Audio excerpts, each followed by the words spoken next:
اللہ الرحمن الرحیم۔ اے وطن تو سلامت رہے تا قیامت رہے۔ تمام دیکھنے اور سننے والوں کو میری طرف سے السلام علیکم۔ قیدی نمبر 804 عمران خان۔ آج اس ویڈیو کے اندر تھوڑی سی بات کروں گا کہ اس بندے کو کس چیز کی سزا مل رہی ہے، اس نے جرم کون سا کیا، کیا اس نے ملک سے غداری کی، کیا راز افشاں کیے، کیا پاکستان کی معیشت کو نقصان پہنچایا، کیا پاکستان کی عوام کے ساتھ کوئی دھوکہ کیا، پاکستان کے طاقتور حلقوں کے ساتھ کوئی دھوکہ کیا۔ یہ ساری چیزیں انسان کے ذہن میں آتی ہیں کہ کس طریقے سے اس بندے کو سزا دی گئی۔ توشہ خانہ جس کا ایک آپ کے سامنے ساری تفصیلات آ چکی ہیں کہ لوگوں نے گاڑیاں تک لیں جو ممنوع ہیں، وہاں سے اناناس بھی لیے گئے، وہاں سے کمبل بھی لیے گئے، وہاں سے قالین بھی لیے گئے۔ جب معزز عدلیہ نے ان کا حساب مانگا تو وہ ریکارڈ ہی غائب کر دیا گیا۔ لیکن اس نے گھڑی 50% پیسے دے کے حاصل کی۔ حاصل کرنے کے بعد گوشوارے میں جناب نام درج نہیں کیا کہ پروفٹ کتنا ہے، یا جو بھی اس نے ایلیگیشن لگانے کے بعد وہ فیصلہ آ گیا۔ فیصلہ صرف میں نہ مانوں، جس کی لاٹھی اس کی بھینس، اس کے حساب سے یہ فیصلہ آیا جی۔ اور مزید آنے والے جو فیصلے ہیں وہ بھی اسی طرح آپ کو نظر آئیں گے۔ اب جو JIT سائفر والی ہے اس کے اوپر امریکن سینیٹرز کیا کہہ رہے ہیں، اور انٹرسیپٹ کا وہ صحافی وہ کیا کہہ رہا ہے۔ پوری دنیا کے اندر جناب ایک شور مچا ہوا کہ امریکہ دنیا کے اندر رجیم کے چینج کیسے کرتا ہے، لیکن پاکستان کے اندر غلامی کا ایک دور ہے۔ کچھ لوگ جو برس دہائیوں سے امریکہ، برطانیہ اور دوسرے ممالک کے غلام ہیں، ان لوگوں نے یہ ساری کارروائی کرنے کے بعد کچھ اور لوگوں نے ان کا ساتھ دیا، اور اس کے بعد جو پاکستان 17 سال کے بعد ایک ترقی کی شاہراہ پر چل رہا تھا اس کو گرایا گیا۔ بات کو زیادہ لمبا نہیں کھینچتا جی، بات صرف اتنی آپ کو بتاؤں گا یہ کہانی کہاں سے شروع ہوئی۔ آپ کو یاد ہوگا کہ عمران خان صاحب جب وزیر اعظم تھے، اس وقت جب ڈونلڈ ٹرمپ صدر امریکہ تھے، اس وقت مائک پومپیو، جیرڈ کرشنر، دو کردار تھے بڑے اہم۔ انہوں نے جناب اسرائیل کو تسلیم کرانے کے متعلق جو زور دیا گیا، اور زور دینے کے بعد کچھ پاکستان کے دوست ممالک اس میں شامل ہوئے، وہاں سے یہ پہلی لڑائی شروع ہوئی۔ عمران خان صاحب نے وہ کام نہ تسلیم کیا۔ پھر دوسری لڑائی شروع ہوئی جی بھارت کے ساتھ۔ وہاں سے آ رہا تھا نا حکم کہ بھارت اس وقت 2 فرنٹ وار کے اندر پھنسا ہوا تھا، چائنا اور پاکستان۔ ابھی نندن کا واقعہ بھی انہی دنوں میں ہوا تھا۔ اس کے بعد پھر اس نے اپنی خارجہ پالیسی کے ذریعے وہاں پر لابنگ کرنے کے بعد پاکستان کو مجبور کیا کہ وہ پاکستان اور بھارت کے ساتھ راہ و رسم پیدا کرے، تجارت پیدا کرے، اور امریکہ جو اس خطے کے اندر اپنا انفلوئنس چاہتا تھا تاکہ چائنا کا سی پیک ادھر سے رول بیک کیا جائے۔ تو یہ ساری کہانی چلتے چلتے میں آپ کو مختصراً بتاتا جاتا ہوں۔ پھر آ گیا جی ایک دن ایسا آیا تھا کہ شاید آپ کو یاد ہو، اس وقت ISI کے چیف جو تھے وہ جنرل فیاض حمید تھے، اور عمران خان صاحب وزیر اعظم تھے۔ پینٹاگون کا چیف آیا تھا، پینٹاگون کا چیف آیا تھا، اور عمران خان صاحب نے کہا تھا کہ یہ آپ میرے اور آپ کے درمیان معاملات نہیں ہیں، یعنی آپ کا پروٹوکول اس چیز کی اجازت نہیں دیتا کہ ایک پرائم منسٹر سے آپ آ کے ملے۔ آپ اپنے قد کاٹ اور حساب کے ساتھ جو آفیسرز آپ کے متعلقہ ہیں ان سے جا کر بات کریں۔ عمران خان صاحب نے ان کو ٹائم نہ دیا۔ اسی دوران ایک وفد آیا امریکہ کا، تو وہ آ کر ملا عمران خان صاحب، وزیر اعظم ہاؤس میں آئے، تو عمران خان صاحب نے گھڑی پر ٹائم دیکھا۔ دیکھنے کے بعد انہوں نے کہا کہ وہ جتنی بھی گفتگو کی ایگزیکٹ ٹائم پہ انہوں نے کہا جی خدا حافظ میں جا رہا ہوں۔ پہلے جو حکمران ہوتے تھے وہ کچھ کسی اور طرح ڈیل کرتے تھے کہ امریکہ سے کوئی خط بھی آ جاتا تھا وہ ان کو چوم چوم کر گلے سے لگاتے تھے کہ امریکہ سے خط آیا۔ کوئی اور مطلب کہ گندگی نالیاں صاف کرنے والا وہ وہاں سے آ جاتا تھا، تو وہاں سے فون آ جاتا تھا کہ ایک امریکن آ رہا ہے، اس کو ایئرپورٹ پہ ریسیو کرنا، تو یہ ریڈ کارپٹ بچھا کر اس کو وہ نالیاں صاف کرنے والے کو لینے جاتے تھے، اس کو پروٹوکول پورا دیتے تھے۔ تو یہ سارے کام عمران خان صاحب نے نہیں کیے، لیکن بیسیکلی جو کہانی لڑائی کی اصل وجہ بنی تھی پینٹاگون کے چیف کو نہ کرنا، یہ عمران خان صاحب کی دوسری بڑی جو غلطی بنی۔ پہلی اسرائیل کو نہ تسلیم کرنا، پھر پینٹاگون کے چیف کو نہ ٹائم دینا۔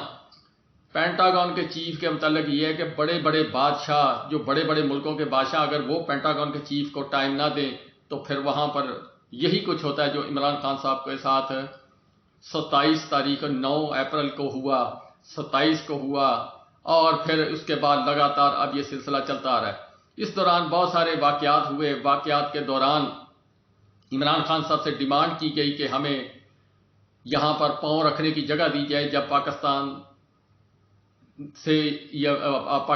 افغانستان سے فوجیں انخلا کر کے یہاں سے چلی گئی تھی اور افغانستان کو خالی کر دیا گیا تھا، پھر وہاں پر جو موجودہ اس وقت کی حکومت ہے وہ برسر اقتدار آ گئی تھی۔ پھر انہوں نے جب اپنی تمام پالیسیاں پوری دنیا کے اندر ایک شور مچا کے 2000 ٹریلین آپ نے ضائع کیے اس جنگ پر جس سے آپ نے کچھ حاصل نہ کیا، تو امریکہ کو وہ دکھ تھا کہ اب کیا کیا جائے، وہ پیسے کس طرح پورے کیے جائیں۔ وہاں لیتھیم کے ذخائر، تانبے کے ذخائر اور بے شمار معدنیات ہیں۔ جس طرح اس وقت بلوچستان کے اوپر جنگ ہو رہی ہے، پاکستان کے پاس سونا، تانبا، اس کے ذخائر دریافت ہوئے ہیں، لیتھیم کے کچھ ذخائر دریافت ہوئے ہیں، بے شمار پیٹرول ہے یہاں پر۔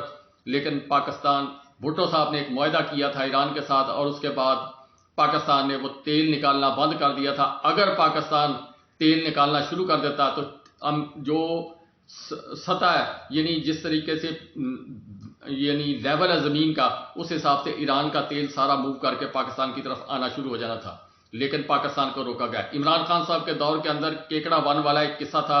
اس قصے کے اندر آپ کو پتا ہے کہ اس میں بڑی عمران خان صاحب نے کہا کہ میں بڑی خوشخبری دوں گا، اور پھر وہ خوشخبری آ بھی گئی۔ تقریباً اناؤنس کرنے کا ٹائم آیا تو پھر ایک فون آیا، اور اس کے بعد پھر جن لوگوں کے پاس حکومت کا اصل سرچشمہ ہے ان لوگوں نے کہا جی کہ یہ اناؤنسمنٹ نہیں کرنی۔ پھر وہ کام روک دیا گیا، اور کیکڑا ون جو ہے اس پر جتنی لاگت آئی وہ تباہ و برباد ہو گئی۔ اس کے بعد جب ایبسلیوٹلی ناٹ کا، پھر کانوں اور ناک سے دھواں نکلنا شروع ہو گیا۔ پھر اس کے بعد ان کو امیدیں جو تھی، ان کا جو پروگرام آنے والا تھا کہ ہم نے اس خطے کے اندر آ کے چائنا کو کنٹین کرنا ہے، بھارت کو ہم نے ترقی دینی ہے، اور اس کے علاوہ جناب افغانستان کے اندر دوبارہ ہم نے رجیم چینج کر کے کٹ پتلی حکومت لے کے آنی ہے، اور یہ کٹ پتلی حکومت لا کر ہم نے جناب پھر وہاں پر اپنے مقاصد حاصل کرنے ہیں۔ اب وہاں پر دو سپر پاورز ایک قسم کی آمنے سامنے ہیں افغانستان کے اندر۔ ایک امریکہ جو پاکستان میں پاؤں رکھ کے بیٹھا ہوا، چائنا نے افغانستان کے اندر پاؤں رکھ دیے ہیں، اس کے ساتھ روس اس کے ساتھ شامل ہے۔ یوکرین کی جنگ جو ہے وہ ایک مہمہ ہے، میں اس کے اوپر زیادہ بات نہیں کرتا، لیکن بہت سارے سوالات یوکرین کی جنگ کے اور پاکستان کے تعلقات کے جو ہیں وہ سامنے آ رہے ہیں۔ یہ ساری چیزیں کیسے ہو سکتی تھی؟ اس وقت ہو سکتی تھی جب امریکن الائی حکومت یہاں پر ہوتی، امریکہ کے مفادات کا تحفظ کرنے والے لوگ یہاں پر ہوتے، چاہے ان کو ڈالروں سے خریدا جاتا، چاہے ان کو کسی ڈرا دھمکا کر خریدا جاتا، اور اس کے بعد جب وہ سارا نظام فکس ہو گیا، اس کے بعد پھر پاکستان کے اندر رجیم چینج ہوا، عمران خان صاحب کو نکالا گیا۔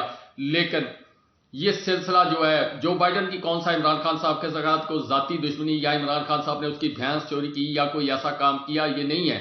بیسیکلی جو بائیڈن جو ہے وہ نہیں چاہتا کہ عمران خان صاحب زندہ بھی رہیں یا عمران خان صاحب دوبارہ سیاست کے اندر آئیں۔ اسی طرح پینٹاگون جن کے چیف کو عمران خان صاحب نے ٹائم نہیں دیا تھا، پینٹاگون کے چیف صاحب وہ بھی انوالو ہے۔ یہ جو آپ کو اینتھونی بلنکن اور دوسرے نیڈ پرائس وغیرہ جو بیان دیتے ہوئے نظر آ رہے ہیں اس وقت کہ پاکستان کے اندر انسانی حقوق کو پامال کیا جا رہا ہے، الیکشن کروائے جائیں، یہ سارا ایک ڈرامہ ہے۔ یعنی میں آپ کو مثال دیتا ہوں کہ جس آدمی، جس وزیر اعظم، جس بادشاہ کے متعلق امریکہ یہ بیان دے دے کہ یہ بادشاہ بہت اچھا ہے اور یہ ہمارے مفادات کا تحفظ کرتا ہے، ہم اس کے ساتھ بہت خوش ہیں، سمجھے اس کی کمبختی آ گئی اور اس کا زوال شروع ہو گیا۔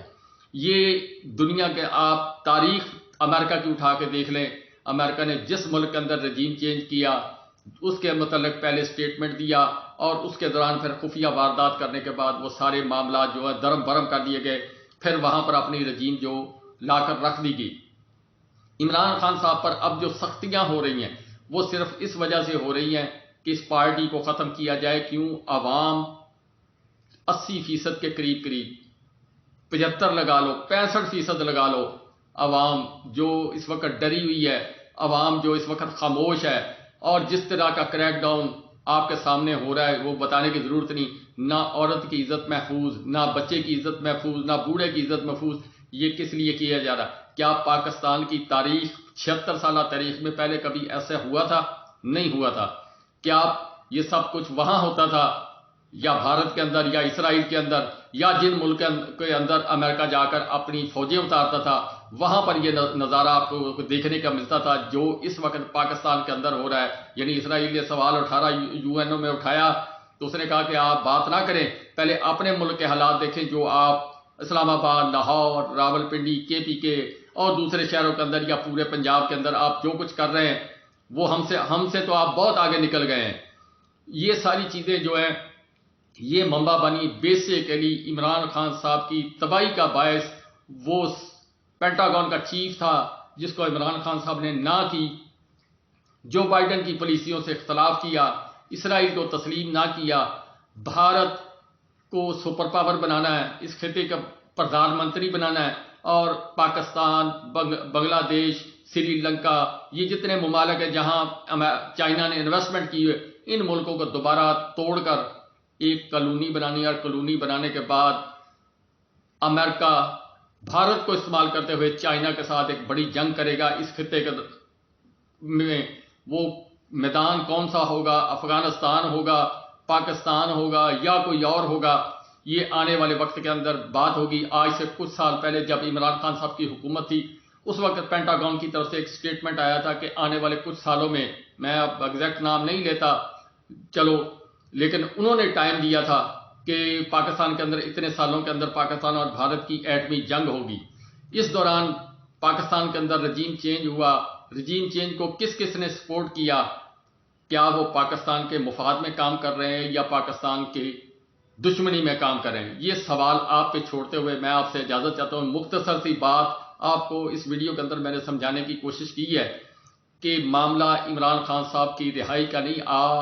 بھٹو جس نے ٹکر لی تھی امریکہ سے، اور امریکہ کی اس وقت وزیر خارجہ جو تھی انہوں نے کہا تھا آپ کو ہم نشان عبرت بنا دیں گے، پھر وہ نشان عبرت بنا، اس کو سزائے موت ایک ناکردہ گناہ کے اندر دی گئی، جس کے اندر صرف ایسے تھا جس طرح عمران خان صاحب پر یہ جو وہ ہوا تھا الیکشن کمیشن کے اوپر، وہ لوگ چند لوگ جا کے انہوں نے ہنگامہ رائی کی تھی.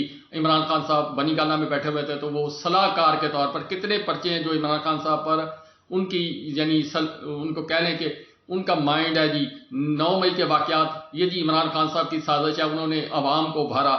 اسی طرح کا بھٹو کے ساتھ بھی اس وقت یہ سلوک کیا گیا تھا اور پھر بھٹو کو منطقی انجام تک پہنچایا گیا تھا. اب عمران خان صاحب پر 200 سے اوپر FIR ہیں. عمران خان صاحب کو جیل سے نکلتے ہوئے ایک سے نکلیں گے دوسرے میں، دوسرے سے نکلیں گے تیسرے میں. جس طرح رات پرسوں انہوں نے جو سفراء سے ملاقات کی، شاہ محمود قریشی صاحب نے کل دمنگ قسم کی پریس کانفرنس کر دی کہ ہمارا جو چیئرمین ہے تا حیات وہ عمران خان ہے، تحریک انصاف عمران خان سے تحریک انصاف، اور ہم عمران خان کے ساتھ کھڑے ہیں. اور اس کے فوراً بعد جناب FIA پہنچ گئی جی سائفر کیس کے اندر. سائفر کی کہانی عجب کہانی. سائفر آیا کہاں پہ آیا؟ فارن آفس میں آیا. اس کو ڈی کوڈ کس نے کیا؟ فارن آفس نے کیا. بھیجنے والا کون؟ اسد مجید. اس نے کوڈ لگا کر وہاں پر جو ملٹری اتاشی ہیں وہاں پہ امریکن سفارتخانے کے اندر، امریکہ کے اندر، انہوں نے اور اسد مجید صاحب نے وہ جو ان کی کوڈ لینگویج ہوتی ہے اس کے اندر اس کو تیار کیا، فارن آفس کو بھیجا. فارن آفس نے 3 سے 4 دن، 5 دن، 7 دن، جتنے بھی دن وہ چھپا کر رکھا. پھر اس کے بعد شاہ محمود قریشی صاحب کو بھنک لگی، انہوں نے ڈیمانڈ کی تو پھر سائفر جناب ڈی کوڈ کر کے اس کو جو اس کا مضمون ہے اس کو سلیس اردو کے اندر بنا کر ایک پروانہ بنا کر پرائم منسٹر صاحب کو بھیجا گیا، اس وقت کے پرائم منسٹر کو، ISI کے چیف صاحب کو بھیجا گیا. اسی طرح MI کے چیف کو بھیجا گیا اور مختلف جو ایجنسیاں ان کو بھیجا گیا. اصل جو سائفر ہے وہ پڑا ہوا جی فارن آفس کے اندر. اچھا، جو کاپیاں بھیجی گئیں وہ کاپی سپریم کورٹ کے اندر موجود. وہ کاپی ہے جو شہباز شریف صاحب جو اس وقت سابقہ وزیر اعظم ہو چکے ہیں، انہوں نے جناب جب عمران خان صاحب کی نیشنل سیکورٹی کمیٹی کا اجلاس ہوا تھا جس پہ ڈیمارچ کیا گیا تھا، اس کے بعد انہوں نے وہ بیانیہ رد کرنے کے لیے اسد مجید صاحب کو امریکہ سے بلایا. نیشنل سیکورٹی کمیٹی کا اجلاس بلایا، وہ کیا وہاں پر کوئی سادہ کاغذ پیش کیا گیا تھا یا باتوں باتوں میں بتایا گیا تھا کہ جی سائفر آیا؟ وہ سارا ان کے سامنے رکھا گیا. پھر قومی اسمبلی کے اندر وہ سارا سائفر جو گھمایا گیا، اور اس کے بعد پلانٹڈلی، یہ میں ذرا مطلب کہ اتھینٹک بات تو نہیں کر سکتا، لیکن جو سوچ اور سمجھ کہتی ہے اس کے تحت پلانٹڈلی جو انٹرسیپٹ کا صحافی ہے، رشین صحافی ہے، یا جس ملک کا وہ امریکن ہے، وہ امریکن مفادات کے اوپر کام کرتا ہے، اس کو پھر یہ سٹوری دی گئی. اب عمران خان صاحب نے دی ہے یا نہیں دی، یہ تو آنے والا وقت بتائے گا، یا وہ صحافی بتا سکتا ہے. اگر اس کو انویسٹیگیشن اوپن طریقے سے کی جائے تو بتایا جائے گا. یہ جس طریقے سے ایک نیریٹو کو دبانے کی کوشش کی، یہ انگلیاں کس کی طرف جاتی ہیں آپ خود سمجھدار ہیں. عمران خان صاحب نے تو جلسے میں کبھی کھل کر نام نہیں لیا، نہ کسی صحافی کو انہوں نے بتایا. انہوں نے کوشش کی کہ کسی ملک کا نام نہ لیا جائے تاکہ پاکستان کے خارجہ جو معاملات ہیں وہ خراب نہ ہوں. یہ ساری کہانی ایک عجب کہانی بنائی گئی ہے، اس کے اندر بہت ساری غلطیاں ہیں. اب یہ بات وہی ہے جس کی لاسی اس کی بھینس. اب اس طرف کو جائے گا، صرف عمران خان صاحب کو دباؤ میں لانے کے لیے یہ کوشش کی جا رہی ہے. اب کیا عمران خان صاحب مانتے ہیں یا نہیں مانتے، یہ ایک الگ بات ہے. کیا وہ جیل میں رہنا پسند کریں گے؟ اگر عمران خان صاحب جاتے ہیں تو وہ جو بیانیہ کہ نواز شریف صاحب کے متعلق ہے وہ ملک چھوڑ کر چلے جاتے ہیں، پھر وہ بیانیہ عمران خان صاحب پر فٹ ہو جائے گا. لیول پلینگ فیلڈ وہ بھی ہو جائے گی. اور دوسری بات ہے 2-3 سال جو لگیں گے، اس کے بعد جناب پھر عمران خان صاحب کو جس طرح کہا جائے کہ 2 یا 3 سال یا 4 سال آپ باہر جا کے بیٹھیں، اس کے بعد پھر جناب کیا ملک کے حالات ہوں گے، کیا ہوں گے، کیا نہیں ہوں گے، یہ ایک الگ کہانی ہے. اور پھر پاکستان تحریک انصاف کا وجود یہ جس طریقے سے اب ختم کر رہے ہیں، پھر آسانی سے ختم ہو جائے گا. وہ عوام جو 70-80% عوام عمران خان صاحب کے ساتھ کھڑی ہے، وہ جب یہ دیکھے گی کہ عمران خان صاحب باہر چلے گئے ہیں تو وہ عوام بھی پیچھے ہٹنا شروع ہو جائے گی. اس وقت تو عمران خان جیل کے اندر ہے، عوام ڈٹ کر کھڑی ہے. یہ آج الیکشن کرا لیں، 1 سال کے بعد کرا لیں، 2 سال کے بعد کرا لیں، 3 سال کے بعد کرا لیں، رزلٹ یہی آنا ہے. اور دوسرا یہ جو سارا نظام نگران حکومت والا جو چلا ہے، اس کے اندر پاکستان پیپل پارٹی شامل ہے، اس کے اندر مولانا فضل الرحمان صاحب شامل ہے، اس کے اندر پاکستان مسلم لیگ شامل ہے. کیوں؟ ان کو نظر آ رہا ہے کہ اگر الیکشن ہوئے تو ہم ہار جائیں گے. اگر نگران حکومت رہتی ہے، اور اس نگران حکومت نے جو آ کر کام شروع کیا، یعنی جہاں سے شہباز شریف صاحب کی حکومت نے کام چھوڑا تھا اس سے زیادہ تیز کر دیا گیا کریک ڈاؤن کا کام. تو ان کے خیال اور بیانات مختلف ہیں. یعنی بیک ڈور کمروں کے اندر، ڈرائنگ روموں کے اندر انہوں نے سارے وہ کام کیے جو بل پاس کیے، یہ تینوں پارٹیوں نے مل کر کیے.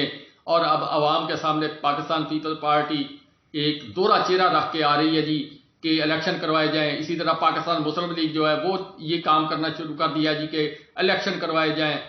یہ ایک نظر کا دھوکہ ہے. میں نے بہت ساری ویڈیو میں یہ بات کہی ہے کہ یہ سارا کام ایک پلانٹڈ ایک منصوبے کے تحت کیا گیا اور عمران خان صاحب کو کچلنے کے لیے کیا گیا. مزید آنے والے دنوں کے اندر پاکستان تحریک انصاف پر سختیاں کی جائیں گی. اس کے بعد یہ جو نگران حکومت ہے اس کو 1 سال تو کہتے ہیں نا، یہ تقریباً 1.5 2 سال 3 سال تک جائے گی. اس دوران پاکستان کے معاشی حالات کیا ہوں گے، کیا پاکستان کو کوئی ملک پیسہ دے گا ان نگران حکومتوں کو؟ یہ کل والی میری پنجابی کی ویڈیو کے اندر میں نے پوری تفصیل بیان کرنے کی کوشش کی. بھارت کے ساتھ ان کے تعلقات کیسے ہوں گے، چائنا پاکستان کے ساتھ اب آنے والے دنوں کے اندر کس طرح بیہیو کرے گا، یہ بہت سارے سوالات ہیں جن کا سامنا ان کو کرنا پڑے گا. اور میری سوچ کے مطابق 4 یا 5 ماہ زیادہ سے زیادہ یہ گزار جائیں گے. جو پیسے اب اس وقت تک ان کے پاس پڑے ہوئے ہیں، یعنی کوئی چائنا نے دیے ہیں، کوئی جناب سعودی عرب نے دیے ہیں، $1 ارب جو وہ دبئی نے دیا. جب وہ ختم ہو جائیں گے اس کے بعد اگلی قسط کی امید ہوگی جی IMF سے. IMF کی شرط ہے کہ صاف اور شفاف الیکشن کرائے جائیں. وہ بھی اسی طرح ہے جس طرح آصف علی زرداری صاحب، مولانا فضل الرحمان صاحب، مسلم لیگ جو ہے وہ کہہ رہی ہے جی کہ الیکشن جو ہے وہ کروائے جائیں.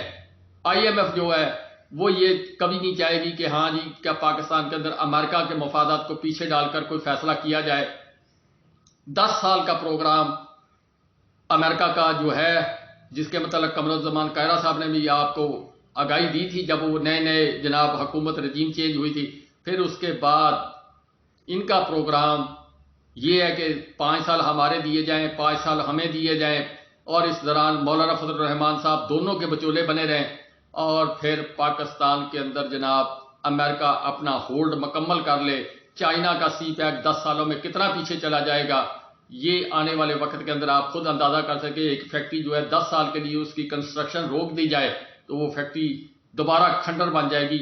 یہ ہے جی پلان، اور اس پلان کے تحت ہی کام ہوگا، اس پلان کے تحت ہی تمام معاملات حل ہوں گے۔ اب اس کے اندر کون کتنا قصوروار ہے، یہ ہماری زبان اور ہمارا جناب قلم اجازت نہیں دے سکتا کہ ہم اس کے اوپر کوئی بات کر سکیں۔ اس وقت جو حالات و واقعات ہے، یہ عوام کے سمجھنے کی بات ہے کہ ساری کہانی کیا ہے اور کس طریقے سے یہ چلے گی جی۔